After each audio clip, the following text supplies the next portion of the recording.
Welcome to this edition of Inkboard Today. My name is Mike Moran, and I'm again pleased to be your host.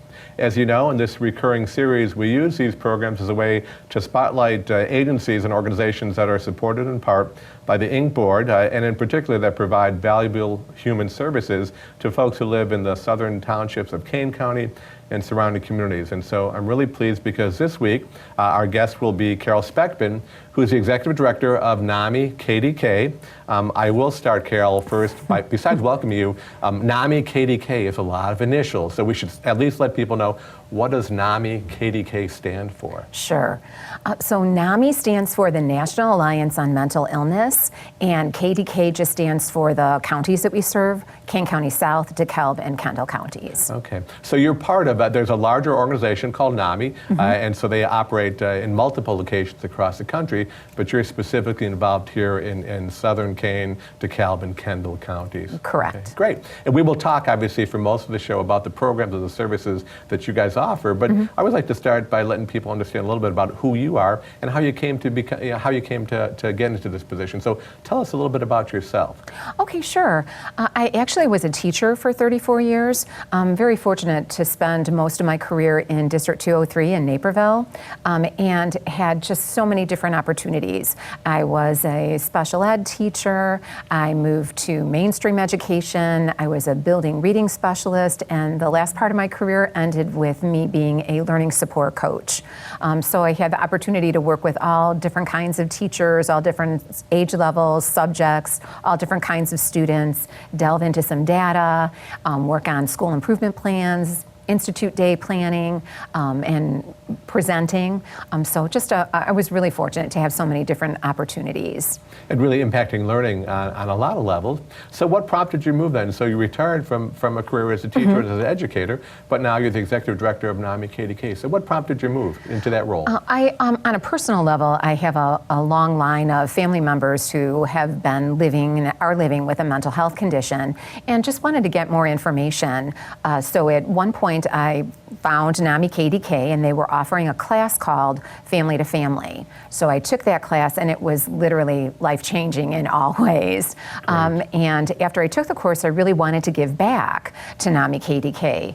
And as I started the process of being able to give a presentation for a program that I was going to be doing with them, it turned out that they had an opening for a program coordinator.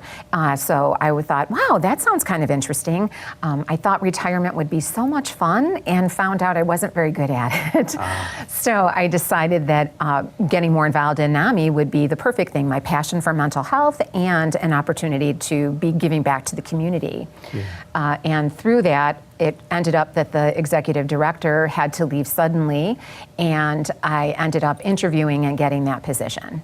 So for me, whenever things work out that way, not at all how you expected, I always feel like that's where I was really meant to be. Yeah, good. And it turned out to be true. Yeah, that's a great path. And originally then, so your initial contact was as what I call a consumer. You attended one of their programs, right, and you really found it beneficial, which prompted your interest in what more can I do? How can I get more involved? And so here you are today, right, as the Executive Director here, again, in southern Kane County. So talk a little bit about NAMI as an organization. Again, I know you shared what it meant, which is the National Alliance for Mentally Ill, and specifically, again, southern Kane, DeKalb, and Kendall counties. But tell folks a little bit more about NAMI and KDK as an organization. Sure.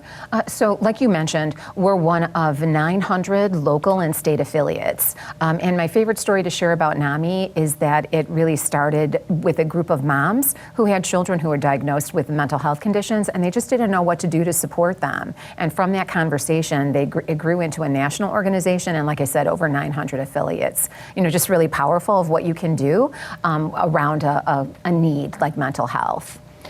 So our organization, like you said, is a local affiliate. And what makes NAMI different than other mental health agencies is the fact that all of our services and programs are free to the public.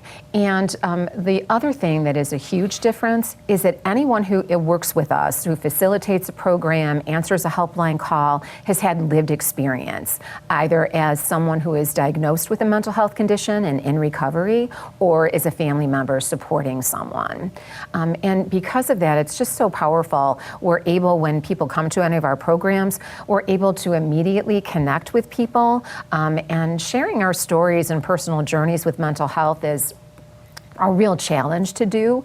And when we have that shared lived experience, people feel safe and connected in a way that they often don't if they're talking to a professional. There's no judgment, it's just all acceptance. Yeah, as I say, so people oftentimes perhaps when they recognize that there's something happening in their family with a loved one, mental illness, those sorts of things, they're not sure where to go, who to turn to, and oftentimes are there feelings of either embarrassment or shame or stigma that sometimes gets in the way of seeking help?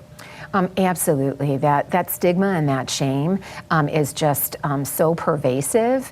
And even when people have really great support systems, family members that want to be there to help them, friends, if those family members and friends haven't really lived that experience, haven't walked the walk, sometimes even when they're trying to be their most helpful, they're saying things that are really damaging. And everyone always feels that it's your fault, that if somehow as a mom or a dad you had done something different when they were 2 or 3, it would have changed the course of their lives. And that's really hard to hear when you're watching your child, especially, having such a difficult path in life. Yeah. And so part of what the mission of NAMI then is to really help parents and loved ones understand both what it is that is happening and how they can support their loved one in his or her recovery, and also make sure that they recognize that it is, quote, not their fault. That there may be messages that imply that, but it's not your fault. And so. Yeah, absolutely. So our mission really is to make sure that we are providing education, support, and advocacy for individuals in our communities and family members. And that shared life experience, the fact that all of your volunteers and program staff and that all come from some shared experience, gives people more credibility and greater understanding and those sorts of things. Absolutely. So, yeah, okay. Now, in part of your introduction, you talked a little bit about your first experience, which was, I think you said it was the family-to-family program. And so when I looked at your website, and we'll talk a little bit later about how to find that, but so NAMI does a lot of programs. And so where's a good starting point? What is it that you would like people and viewers to understand about the programs and services that are offered through NAMI KDK? So would you like me to talk about a specific program, like family-to-family, or just in general? Sure, you could. Well, is there a separate family support program, and is family Yes. to family? Okay, so maybe start with the family support program. Okay, sounds good, thanks. So the family support program is a program that is for family members who have supported a loved one living with a mental health condition. And it can be any mental health condition. It's not specific to a specific diagnosis. It meets 90 minutes once a month, and it is facilitated by 2 NAMI-trained facilitators. And through that training, they are taught how to listen to conversation and find similar need and address those similar needs, giving participants an opportunity to share their story in a very short period of time, usually 1 to 2 minutes at most, so that participants can really try to focus on what is the issue that brought them to the support group in the first place. For so many families, this has been a historical problem for 10 or more years, so it's easy to be able to think about everything and try to get that into 2 minutes. So that 2-minute warning just really kind of helps everyone be able to focus their thoughts. And it sounds like 2 things. So it's typically once a month for 90 minutes, because for many people, I know what I call the pressures of time can become overwhelming. So you guys really try to make it accessible. It's only a 90-minute commitment once a month, but in that time, really valuable. Yeah. Okay. Right. So again, those facilitators are able to facilitate that conversation through something called principles of support and reactions, emotional reactions, and group wisdom. So really giving opportunities for the group to be able to share with their networking, their resources with others. Great. And we will pick it up there when we get back. And that we need to take a break, so we will pick that up shortly after our break. Great. Thank you. We try to hide our truths about our mental and substance use disorders from the world, and sometimes from ourselves. Saying I'm fine is a facade. By facing our problems, recovery begins. And we are empowered to speak our truth. Join the Voices for Recovery. Speak up. Reach out.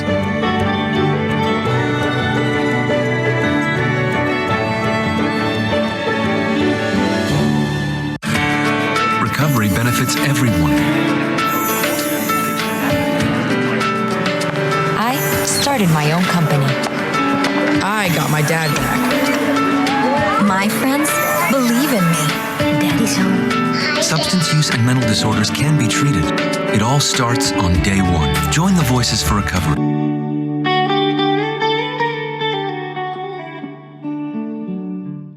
Welcome back as we continue our conversation with Carol Speckman, Executive Director of NAMI KDK. And I appreciate our conversation so far, Carol. Right before the break, we were talking a little bit about the Family Support Program, and then I cut you off. So is there anything else that people need to know about the Family Support Program before we move on? Sure. The only thing that I would say is that there's no registration needed. So you can check out our website, find out when those meetings are, and you can just show up whenever you feel the need for that support. Okay. And again, it's free to the public. Okay. And typically we always give the guests a chance to talk a little bit about contacting the agency. So you mentioned a website. And so if folks wanted more information about this program or any programs that are offered through NAMI KDK, how would they track you guys down? What's the best way to get information? Best way is to check out the website or to give us a phone call. Okay. And what's your website address? NAMIKDK.org. Okay, great. Great. Okay, cool. And so let's get back to programs and services. I know originally you talked also about the family-to-family program. And so tell us, so that's different from the family support program, is that correct? Correct. Okay, tell us a little bit about that then. Sure.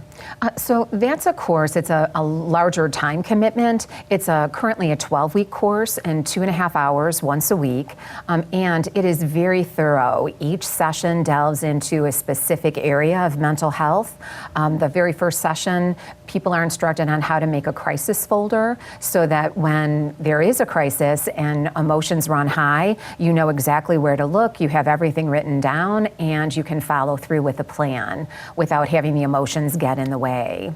And it runs through medications and how to best talk to your loved one, and even has a session on advocacy. How can we get local politicians to be aware of mental health, and how can we help move legislation forward in that area?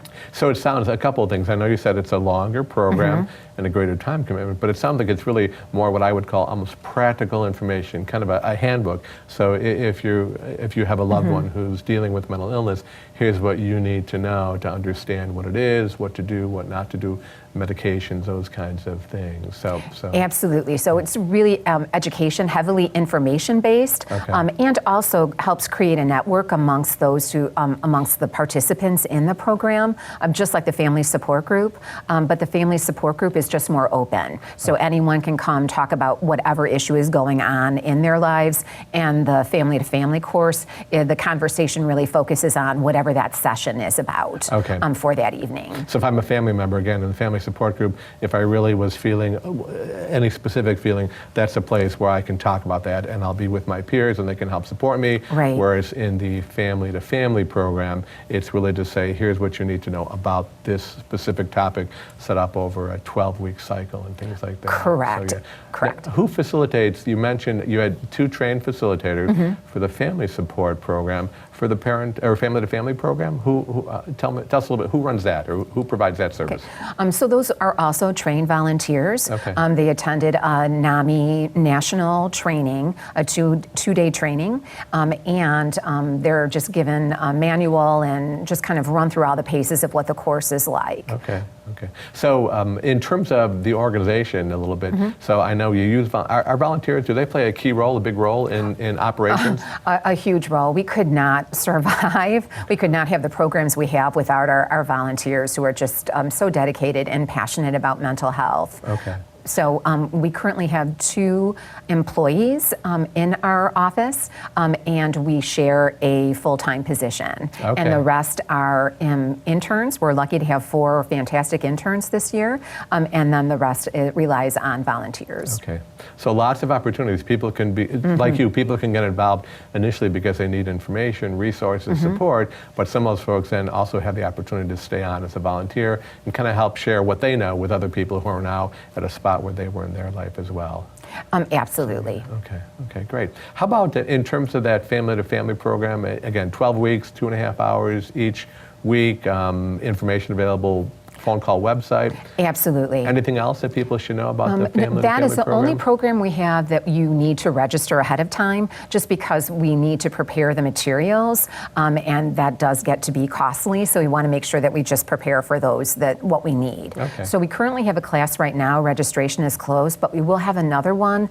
So check out our website starting in February, and it will end in May. Okay, so those are ongoing, and so if you're in the middle of a cycle, somebody would have to wait until the next cycle. But Correct. the information always available, website or a phone call, hey, I'm interested, those kinds of things. Correct. Okay, cool.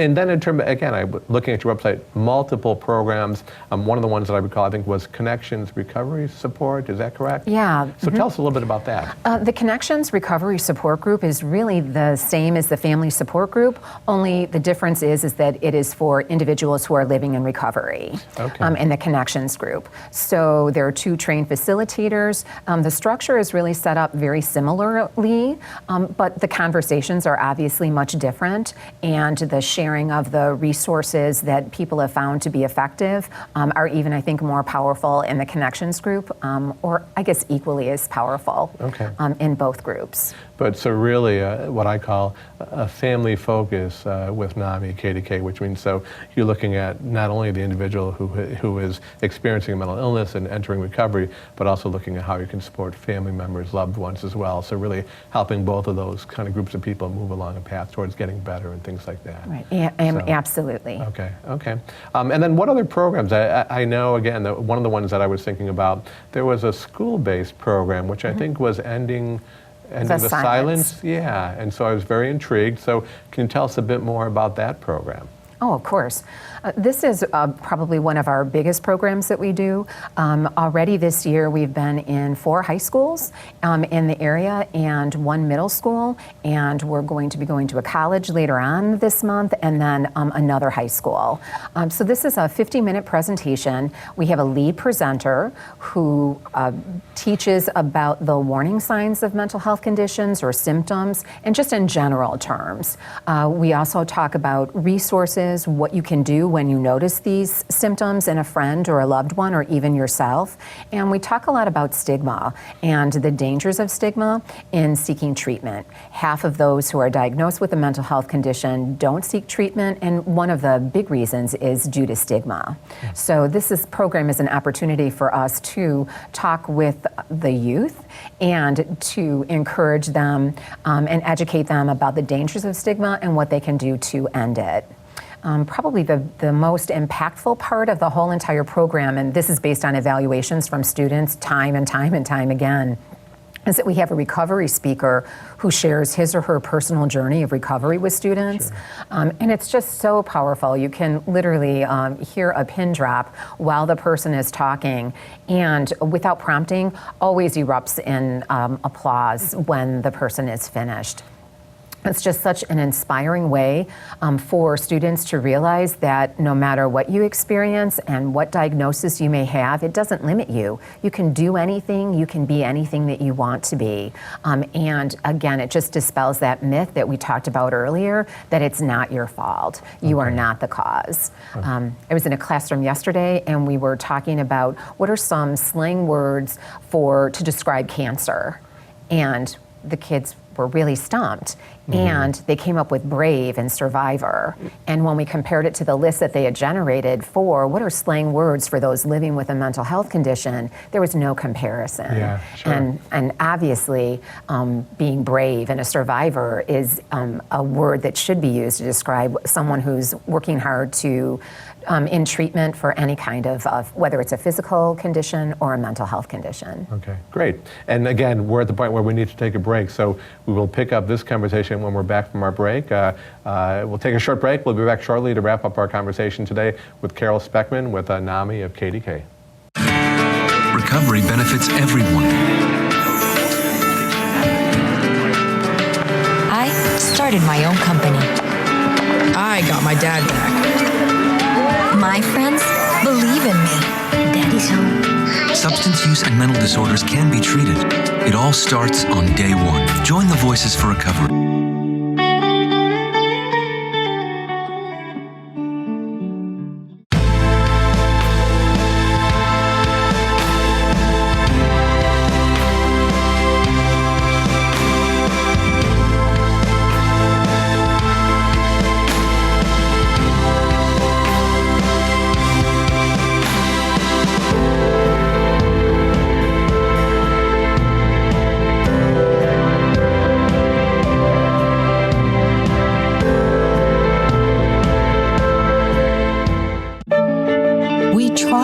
hide our truths about our mental and substance use disorders from the world, and sometimes from ourselves. Saying I'm fine is a facade.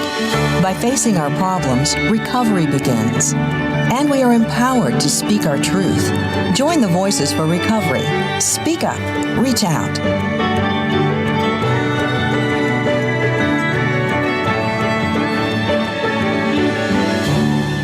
Okay, well, welcome back as we enter our third and final segment of today's edition of Inkboard Today.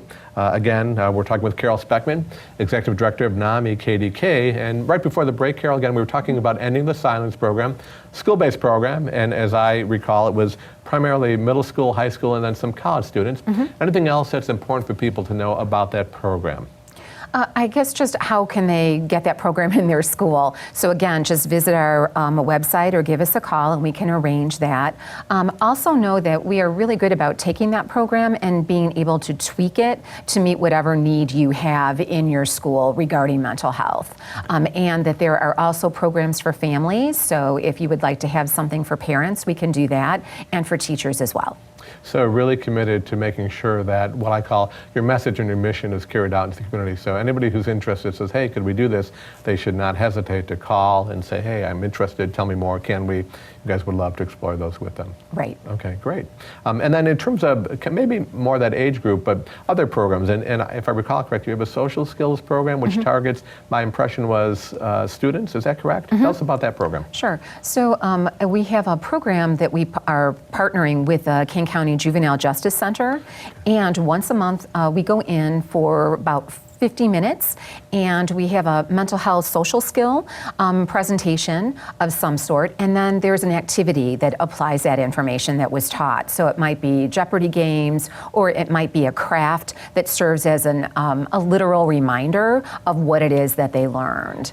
And we also do Ending the Silence at the King County Juvenile Center once a month as well. And would that program be only for young people who are at that point locked up at the juvenile detention center? Is that Yes, correct? Okay. yes. We're really just kind of focusing with Sure. that population right now. But a high-risk population, so the idea is that they'll benefit and they'll learn, and then when they get out, they'll be able to carry these skills with them and those sorts of things. That's the hope. Okay. And then separately, I think you also were involved with what's called the King County Treatment Alternative Court, which may be an adult program, but tell us a little bit more about what's your involvement with the Treatment Alternative Court of King County? So we support them by helping them. They give incentives to their clients to help them follow their treatment plan. And what we're able to do is the Ink Board is actually able to reimburse them for those incentives. We're also able to support their clients. We try to attend graduation ceremonies when they have them, or different opportunities that different events that they might host or have, and then we like to let them know about the programs that we have that might pertain and help their clients. Okay, and so that's a second program, again, targets people who are involved with the criminal justice system, Correct. But also high risk, and so therefore education and supportive services, which can help them acquire skills that they can then carry with them throughout the rest of their life and those sorts Correct. of things. So yeah, okay. Is there anything else about either of those programs that you think viewers should know? No, I think Okay. that was good. Okay. And then in the interest of time, because these sessions always go quicker than we imagine, so I'm trying to think of other things that I noticed on your website that are important for viewers to know. I think there was information about a helpline. So what else would you like the viewers to know about what's available through NAMI KDK? So the helpline, definitely, that is what we call a warm line or a resource line. So if you're looking for a mental health resource, you can call and we will match your individual need to local mental health resources. Okay. So basically, I don't know what to do, but I know the name NAMI KDK, so they can call you, and you'll say you'll listen, and then you help them find a resource about what. Absolutely. Like so that. even if you don't know what resource you're looking for, Sure. give us a call, and we can help you figure out what Okay. that resource is, Okay. what you need. And other programs or services, I don't want to leave any off. So is there anything else that you think people should know The last about? one I think that we haven't talked about is the Saturday coffees. And we partner with local mental health agencies in the area, and 6 times a year we have a a Saturday coffee where it's hosted by a local agency, and we ask them if they would have someone who would be able to talk about a specific mental health topic. And these topics are usually generally found from all of our other programs that we have. You know, what is it that people are asking for? What don't they understand about mental health? And then the agencies provide a light breakfast, and everyone walks away hopefully a little bit more informed than they were when they came in. So 6 times a year, rotated at different sites throughout the community with host agencies. And it sounds like they're both educational but pretty informal. So coffee and refreshments, and just come in, learn a little bit about a specific topic, including resources and where to go and things like that. So yeah, great, that's a lot. Is there anything else, programs or services that we should cover? I think we got it. I think you did. You did a good job. Yeah, I think you got them all. You did even a better job, so thank you for that. But so I said it earlier, and we acknowledge it. So it sounds like as an organization, small, what I call just 2 staff locally, so not a lot of paid people, but you have opportunities for people to volunteer and to support. So again, if somebody was interested in volunteering or becoming trained to be a facilitator, how would they go about being able to do that? Just give us a call or notify us through our website, and we'll set up a time to talk and have you come in and go through our programs, talk about what your skills are, try to match your skills with the program, the best program that we have, and get you trained and started and supported. We never throw anyone just into something. We're always there providing support until they feel ready to do everything on their own. Yeah. Good. And then you mentioned earlier that programs are available at no charge. Programs are available for free. So obviously you're funded. So tell us a little bit, so how is NAMI KDK funded? How do you continue to operate? So with the kindness of the Inc. Board as one funder, and then several other different city 708 boards. And we have 2 fundraisers. We just had, this past weekend, we had our annual 5K at the Peg Bond Center in Batavia. It's always a great event. And then in March, in fact, March 12th, we will have our Wearing of the Green for Mental Health Awareness live and silent auction at the reception. Check out our website, I guess. Okay, I just blanked on the name. I'm so sorry. No, that's okay. But so typically 2 events per year, two what I call fundraisers per year and things like that. So somebody might be interested in supporting you. They may not have the time or the interest, for example, in volunteering. But if they really felt that the services you provided were important and valuable, they could attend these fundraisers, they could attend these events, and really continue to support the mission of the organization. Absolutely, and we always accept donations as well. Okay, great. Now, I know you've been in your current role for just a couple of years now, and I know it's always dangerous to look too far ahead, but at this point in time, are there specific things that you can identify that NAMI KDK has said we need to try to start to do more of this or less of this? Any changes coming up that viewers should be aware of? I think the things that we would really like to do is housing is such a big issue for those living with a mental health condition, especially for those who aren't able to work full time. So to try to do more with affordable housing for those individuals. And one of the high schools has a mental health club, Aurora West, and I'm really intrigued with that process and trying to maybe help get more of those in more high schools and seeing how we can support them as well. Okay, great. So that's a lot of information about NAMI KDK. And so hopefully that covers everything, because I know we're out of time. So thank you so much for your time today and for sharing information about the good work that's being done by NAMI KDK. Again, my name is Michael Moran, and I'd like to thank Carol Speckman, who's been our guest today, Executive Director of NAMI KDK. We look forward to speaking to you again in the future. Thanks so much.